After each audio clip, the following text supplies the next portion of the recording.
Bueno, buenas, nosotros vamos a exponerle sobre derecho romano, más exactamente la monarquía, y desarrollaremos el siguiente trabajo. La primera pregunta es, ¿qué aportes hicieron los 7 reyes durante la época de la monarquía?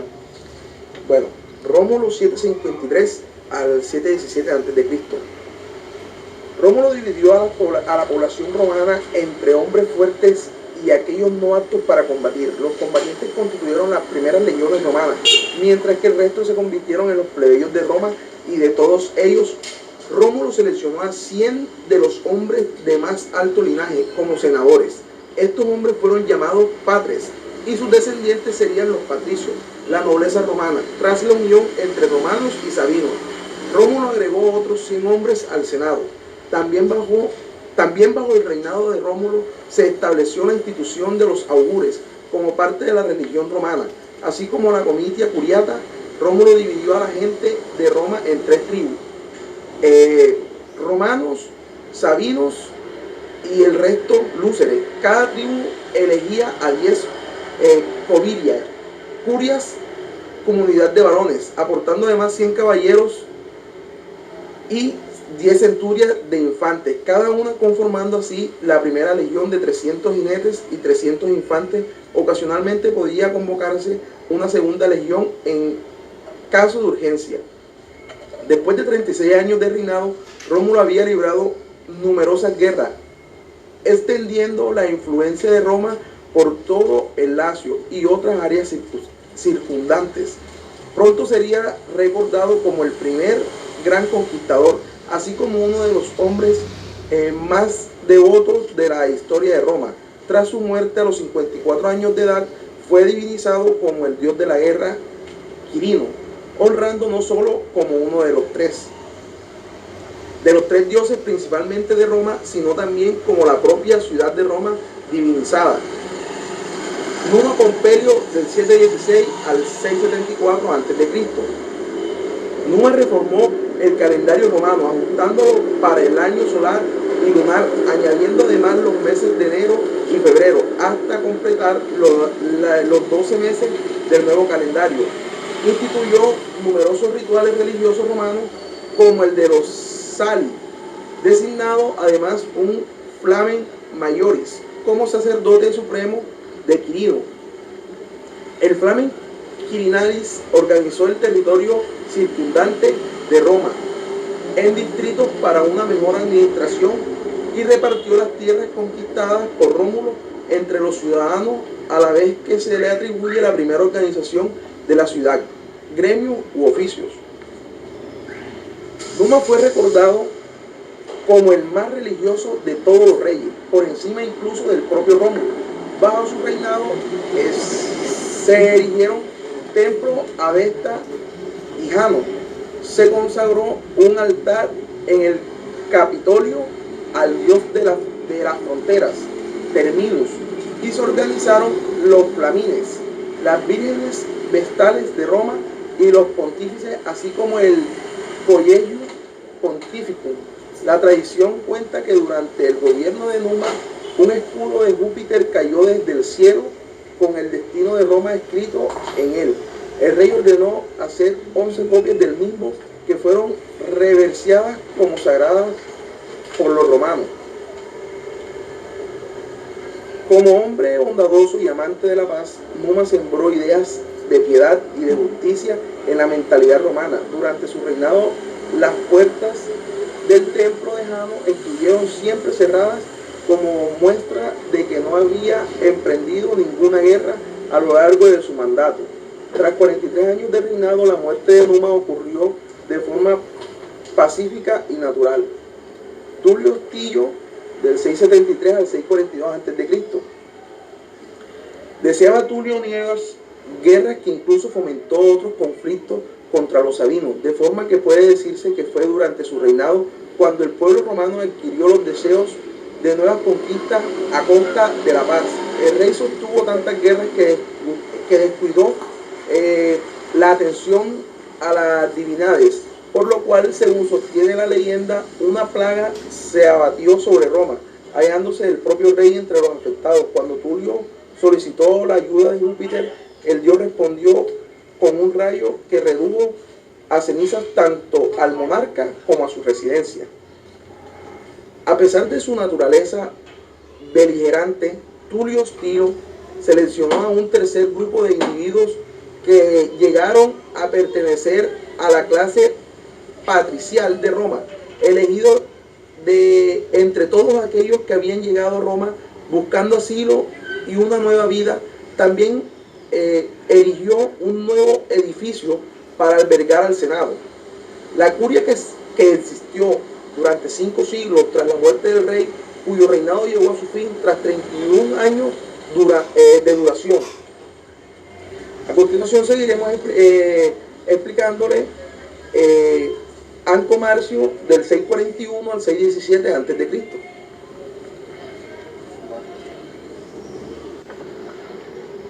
Continuando con Tarquino Prisco, 616-578 a.C.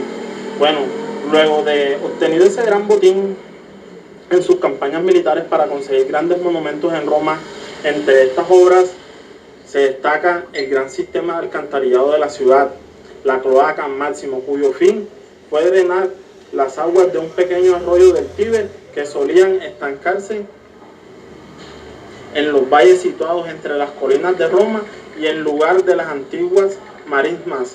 Prisco inició la construcción del foro romano.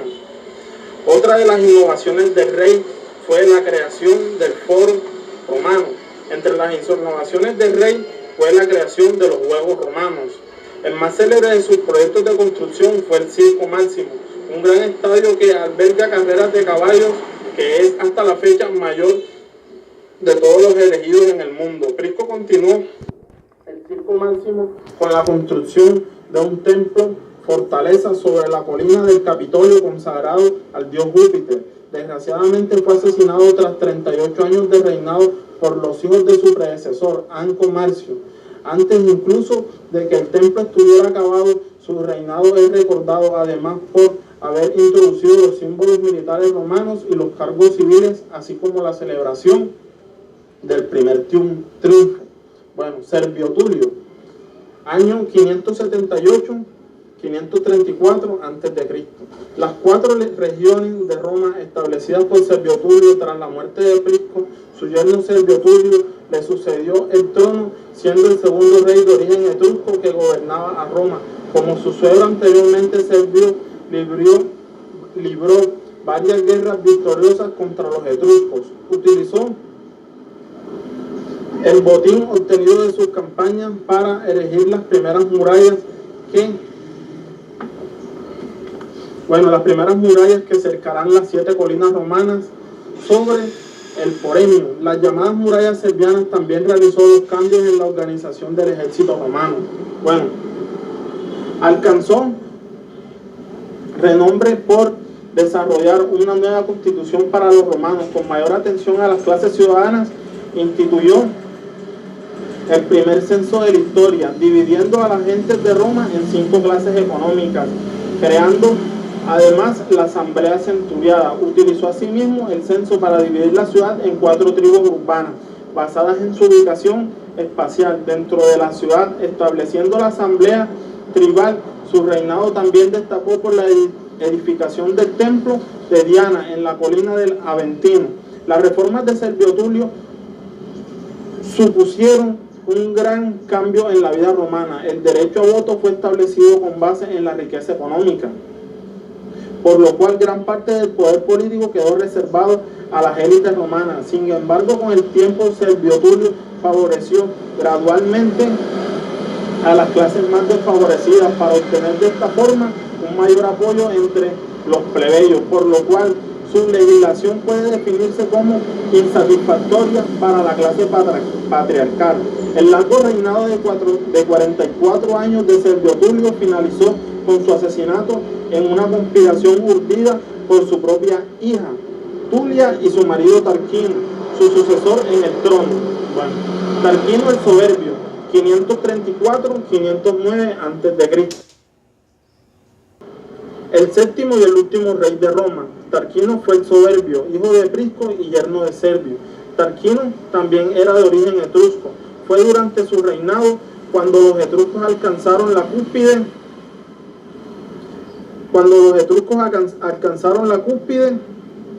de su poder.